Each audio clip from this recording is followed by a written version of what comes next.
Okay, so LPU tsaka Mapua. So come from behind, win by the LPU Pirates, no? Kumayod ang LPU hanggang sa dulo. Kasi itong Mapua, maganda yung simula.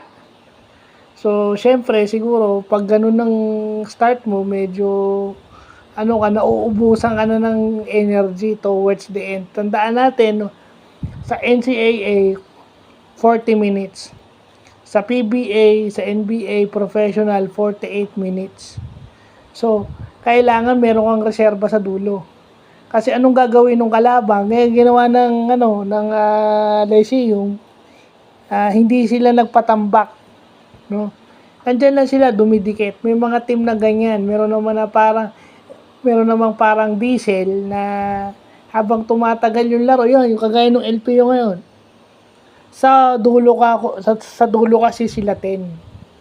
So yun yung nangyari, no? Kasi alam naman natin na mas individually talented itong Mapua compare mo dun sa LPU. Kumbaga talagang good coaching lang ito ni Gilbert Malabanon, kaya siguro sila nanalo. May ganun yun. May ganun na coach ang nagdadala because of his system and patterns. No, yung organized patterns niya offensively and defensively.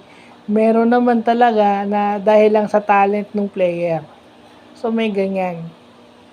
So yun yung dapat maintindihan ng mga fans na talagang in tune with basketball na minsan talaga coach ang nagdadala with his system. So, ganun lang yung nangyari ng game na to. Parang naubusan yung Mapua dahil doon sa sobrang init ng start. Kasi may team na nauubusan sa dulo. May ganyan eh. Ang ganda ng mo. Tapos, pagdating ng dulo ng third quarter hanggang fourth quarter, medyo pababa na yung laro mo. Before you know it, lamang na yung kalaban.